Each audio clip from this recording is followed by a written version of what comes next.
Are retail products dead? Is it impossible to go into a Walmart or Target and find a box that's worth a damn anymore? We're going to talk about it next on Cards on the Table.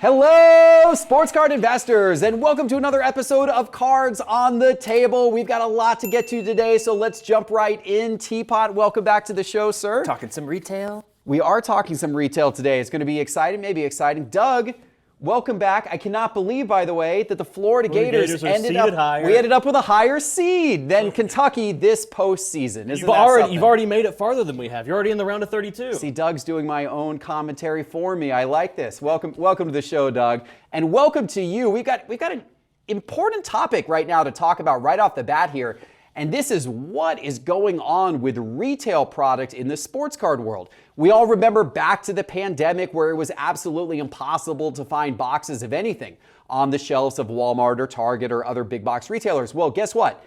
They're now not only on a lot of shelves, but they're not selling real well, or at least it doesn't appear they are, because they're actually really stacked deep. And part of the reason might be that these boxes don't seem to have the same quality that they used to. This is leading to a lot of complaints from collectors right now, and it begs the question, does retail even have a future in the sports card hobby, or is it just going to die? Teapot, big questions. I'm going to start with you today. What do you think? Over the last month, I just see, like, every day, Instagram, YouTube, little shorts. Hey guys, I'm at Walmart, I'm at Target, look at this, restock. And the shelves are just full, and it's actually, this has been here the last week, just loaded all the way deep. This is like the exact opposite of 2021 at the height, right? And I think people are starting to do more research. I think print runs for retail kind of went to the moon, and they raised the prices on the SRP for retail, what was that, 18 months ago or something? So now if you're looking at like a Prism or an Optic Select Blaster, typically $30 to $35, whereas it used to be $20. So you're talking about the combination of an increased price point, which maybe make mom or dad or whomever sort of say, yeah, I'm not going to do that. So you buy like a hanger box or something, that's still going to set you back $15, and you're just not getting the value out of it. Now, what's really interesting, I pulled up in Market Movers here, retail prices, the distribution of retail prices across different products tends to be much tighter than when you start getting into the hobby format. So if I'm looking at retail, this is 2021 product, and this is secondary market value, but the point I think will still stand. You've got Optic, Prism, Donruss Mega Boxes, and Select, all like in a similar price point. Okay, yeah, they all look like they're selling right around $40. $35, $40, which, by the way, isn't much more than what they would have been selling for off the shelves. And in many cases, we're starting to see retail sell for less on the secondary market than what you pay for it off the shelf. Now jump over and look at hobby and skip the first off the line, but you've got Prism at 1.1K, and then you've got Select at $850 and Optic at $775, and you kind of go down the list. You see Prism or Select Basketball at $470 versus $900. There's a much bigger price variance between the hobby products than what you see in retail, which just kind of makes you scratch your head. There's a little bit of cognitive dissonance with that, I think, like which ones are really better. So some of those lower end products like Hoops and Donruss in retail, Illusions, they're just not worth paying $25 for a blaster for. Interesting. Doug, does this mean retail is just going to go away? Is it going to die? Or where does this sit in the hobby? Yeah, it's really interesting. So you go back to 2020, 2021, those same $35, $40 products are selling for $100 to $200. Blasters are $100, Megas are $200. But that's because every card in there was worth something. You could go get a base rookie graded and make money off of that. So there was a lot of value in those. Now that the market's kind of come back down to earth a little bit, those base cards really aren't that valuable. Even the silvers aren't really that valuable. So, those prices have settled. And of course, with print runs being really high, now they're readily available on shelves. So that's a bit of a problem. In general, if I'm going to make a sweeping generalization of retail, I would say I'm not a fan of retail products typically. Now, there are some exceptions to that, like my friend Corbin, who's probably going to put his first kid through college with his Mbappe, one that he pulled out of a Prism blaster. There's exceptions like that, and Topps does some things really well, especially with soccer. You look at something like Topps Merlin blasters. those have the same case hits that Hobby does. You can chase the exact same Renaissance, the exact same match ball autos. So there are some instances where retail configurations have those numbered chases or some, case hit type stuff. You look at, Donruss having Downtown or Mosaic having Genesis, whatever the case may be. There are exceptions where retail's cool, but there's too many cases where it's not. So I think we need to look at, if we want retail to survive, print runs need to be managed a little bit better. Obviously, we're going to say that about everything. But also, I think retail needs to have its own exclusive chases. I think Mosaic does that really well. Honeycomb and Genesis, things of that nature. Like what we talked about with Series 1 Yeah. last week. Yeah. Yeah, no, these are all good ideas. I tell you honestly, if I'm going to spend $40 on something, I'd rather have a single pack from a hobby box than have a retail blaster box. And if some of those prices you can get in some of these with it Select or some of these different products, you can get a single pack from a hobby box for $40. I'd rather have that single pack because there I've got more of a chance of getting a numbered card, something like that. Now, granted, it's only one pack. Some people like a little wider variety of cards, more things to rip open, but that's where I would like to see it go. I like the idea of having low price point items. It's important. It's important to have really low price point items, Yeah. but I want there to be a chance of quality. Yeah. And so for me, that's where I'm thinking is Yeah.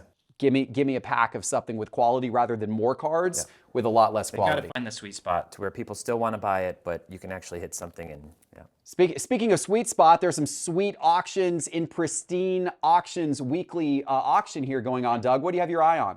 All right, so this week I'm looking at the 1979 Vinnerlandis World of Sports Pele PSA 9. If that name doesn't ring a bell, you've probably or maybe have seen those cards. They have that caricature style art. They got the Ali in there too, Yeah, right? so those are the two I've Yeah. always wanted. I've always wanted the Pele, and I've always wanted the Muhammad Ali. Pele's sitting there in a PSA 9. Works for me. That's what I'm going after. All right, how about you, Teapot? I got a top style Ben Wallace. I love the Pistons, Ben Wallace. And it's an on-card, in-person auto, authenticated, really cool card. Yeah, and speaking of on-card autos, they got a beautiful 1961 Fleer Jerry West, the logo, on-card auto with a bunch of inscriptions, PSA 10 auto grade, really cool card. All of those are up for sale in the weekly auctions right now on Pristine Auction, and if you use promo code SCI when you register at pristineauction.com, you're going to get $10 credit towards your first purchase, $10 off your first purchase. So go do that right now at pristineauction.com. All right, let's get into the data dive, Teapot.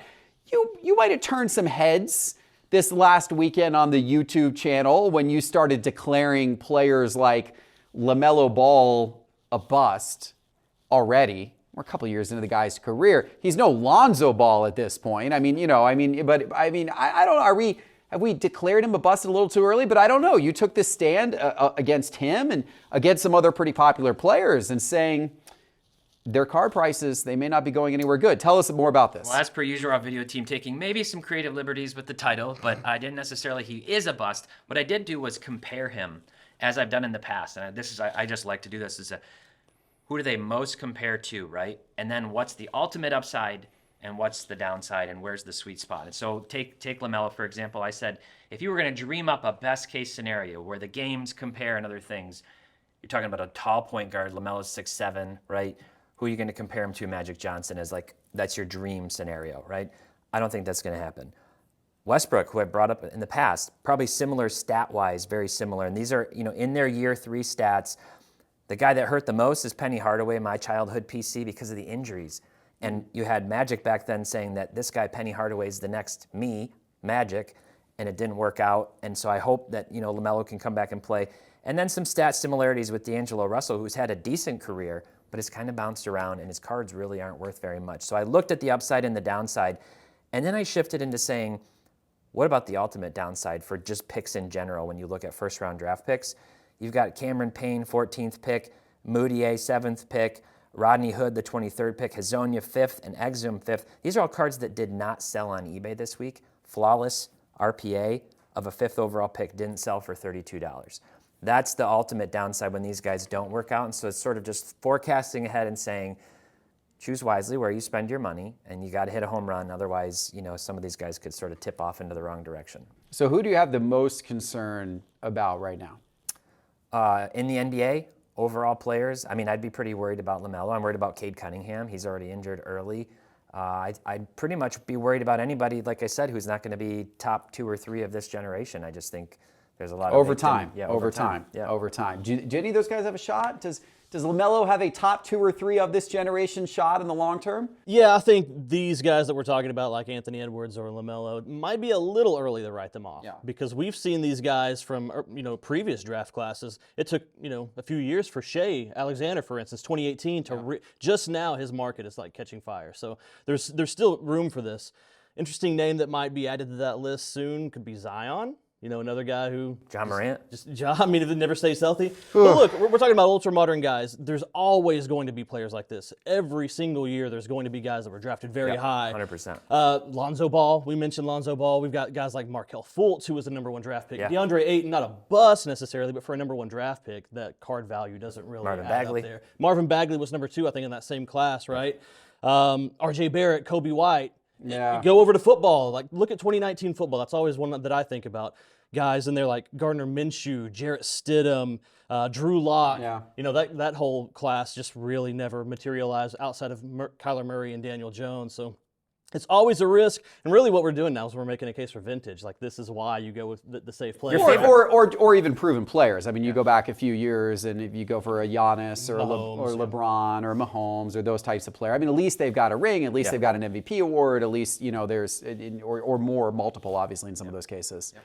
Yeah, it's a little tough sledding with some of these recent guys. I have to say, I have a lot of 2019 basketball wax, and man, was I discouraged with all this Ja Morant news recently, because while Zion's prices have cratered, Ja's prices have been pretty good this year for the most part, and they've kept 2019 wax afloat. But now Ja's prices are starting to crater too. That can't mean great things for that sealed product that I have. Hopefully we see both of them back on the court, healthy and free of any legal trouble next season. Wouldn't that be something? All right, guys, we're going to take a quick break. We'll be right back.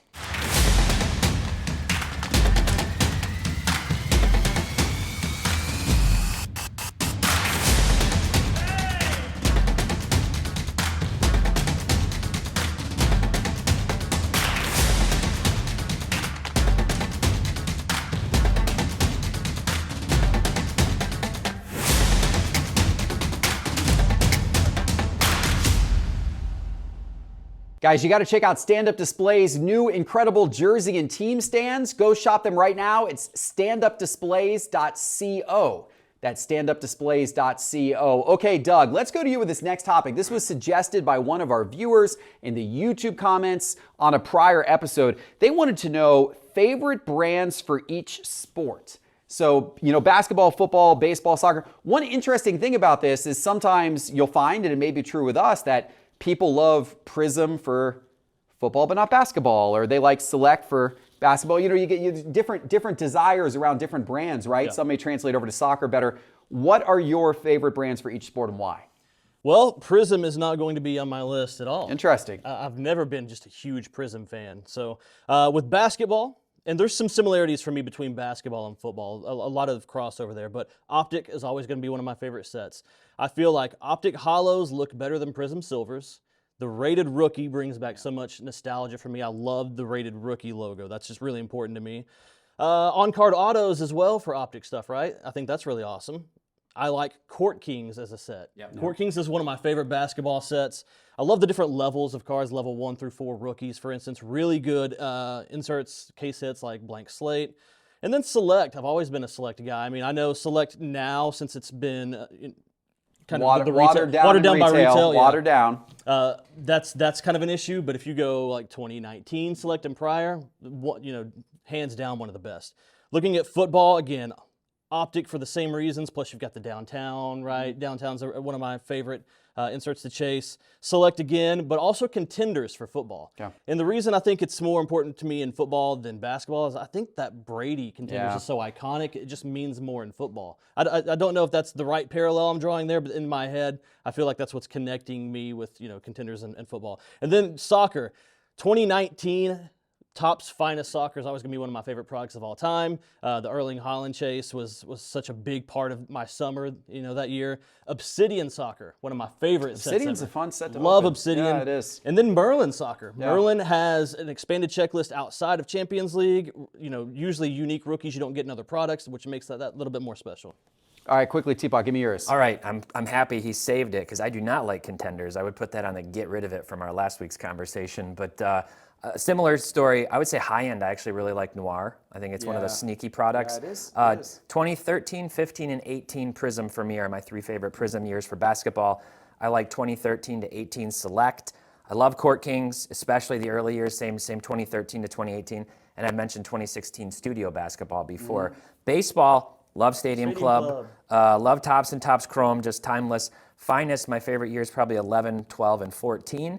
Tops Chrome Sapphire is great. And then in the miscellaneous category, I'll go with, I do like the Tops Chrome Star Wars Galaxy stuff and the Marvel Metal. Both of those good products. Those are all good products. I love it. In baseball, I love the high-end stuff like Luminance and Transcendent and Diamond Icons, because you also in there you get the historical stuff, right? You can sometimes get those crazy historical cut signatures and Babe Ruth stuff and Mantle stuff and all this, which you don't get as much of in the other sports. So baseball, I really love those high-end products. But it is interesting how people's opinions differ, right? Like I love Prism for football, but in part because they load it with the color blasts and the stained glass and all those inserts in football where they don't in the other sports.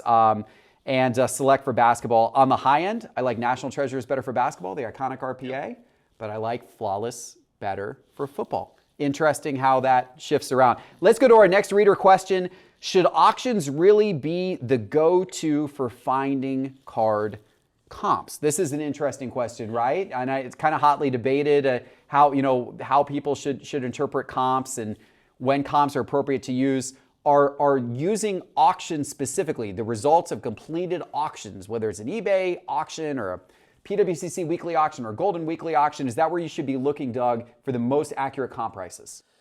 I feel like this could almost be its own episode. Like there's so many just pieces of nuance to break down and talk about here. But I would say no, but I would also say the same thing about buy it now prices. You can't just look at any specific type of auction and say this is the end all be all way to comp a card. There's just too many variables, right? With auctions, you might be looking at just a very specific 5-day window, and that's what's going to determine your card price. Like maybe that 5-day window ended right after a particularly great performance. So now that card is worth more just because the player played well the night before or that same day. Or maybe the opposite. Maybe that auction ends at 2 a.m. Like, I was the beneficiary of an auction last night that ended at 2 a.m. I put in a bid at like 10 o'clock. I was like, this won't win, but whatever, I'll be asleep. It won because nobody else was awake either. So it's, one of those things. Like, is that now the new comp just because no one was awake when the auction ended? There's a lot to look at there. And so I don't want to say that you can't count auctions, and I don't want to say that that they mean more than buy it nows. You really just have to break it down, and hopefully you've got a larger set of data to look at. I've got a card that's Pop 2, for instance. It was buy it now a year ago. It's the only comp in existence. So does that mean I have to go off that price because it was a buy it now? Or if same thing, it was an auction? There's just so much to break down with that question. Yeah. What do you think, T-Bot? It's funny you say this should be its own episode. I did a data dive on this last year, maybe 6 months ago or so, about how last comp isn't the value of your card. Now, we use that, obviously, we put it in market movers. It's a great way to track and baseline things, but there's so many variables, like Doug said. If the comp was a buy it now, let's say I take a PSA 10 Michael Jordan rookie card and I list it on eBay for $50,000 and it sells. Oh my gosh, the market is crashing, No, somebody listed it without good intelligence and sold it too low. If it's an auction, did it end at a weird time? Did it end at a fortuitous, time? What's going on with those prices? Was it a one-off sell? How often does the card sell? And Doug brought up the timeliness.